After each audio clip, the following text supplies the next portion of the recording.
Fried rice কার কার পছন্দ। আমার তো এই চাইনিজ টাইপের খাবারগুলো খুবই ভালো লাগে। তো আজকে হচ্ছে আপনাদের সাথে এই রেসিপিটা শেয়ার করব। প্রথমে কড়াইতে আমি পরিমাণ মতো জল দিয়ে দিব। জলটা গরম হয়ে আসলে তার মধ্যে হচ্ছে পরিমাণ মতো লবণ আর তেল দিয়ে আমি এখানে রাইসটাকে 90% সিদ্ধ করে নিব। তারপর এখানে হচ্ছে আমি সবজি নিয়েছি, বাঁধাকপি, ফুলকপি, গাজর, তারপর হচ্ছে বরবটি নিয়েছি। সবগুলা সবজি হচ্ছে আমি কুচি কুচি করে কেটে নিয়েছি। ক্যাপসিকামও নিয়েছি এখানে কিউব করে কেটে।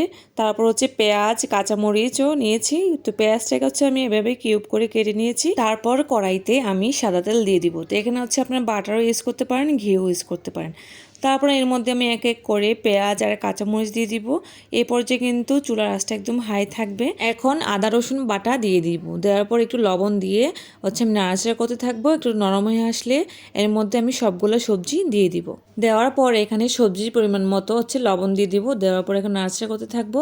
এরপর যে আমি ঢাকবো না, যখন সবজিটা একটু নরম হয়ে আসবে তখন হচ্ছে আমি ক্যাপসিকামটাও দিয়ে দিব আর মটরশুঁটিটাও দিয়ে দিব। আমি এখানে ডিমও দিব। ডিমটাকে হচ্ছে গোলমরিচ দিয়ে মিক্সড করে স্ক্রাম্বল করে নিব। স্ক্রাম্বল হয়ে গেলে এখানে হচ্ছে সবজির উপর ডিমটা দিয়ে দিব। তো এখানে মশলা আমি ইউজ করেছি হচ্ছে গোলমরিচ, সয়া সস, তারপরে হচ্ছে টমেটো সস। সয়া সসে লবণ থাকে, সেজন্য আপনারা লবণের পরিমাণটা একটু বুঝে শুনে দিবেন। এখন রাইসটাও দিয়ে দিব। রাইসটা হচ্ছে আমি ফ্রিজে 1 ঘন্টা রেখেছিলাম, তারপরে এখন দিয়ে দিলাম। তো ভালো করে মিক্সড করতে হবে। মিক্সড করার পর হচ্ছে নামিয়ে ফেলবো। এই যে আমার ফ্রাইড রাইস রেডি। ফ্রাইড রাইসের সাথে চিকেন ফ্রাই হলে তো আর কোনো কথাই নেই। এই কম্বিনেশনটা কিন্তু দারুণ লাগে। আর এই চিকেন ফ্রাই রেসিপিটা আমার পেজে দেওয়া আছে, কারো লাগলে দেখে নিতে পারেন।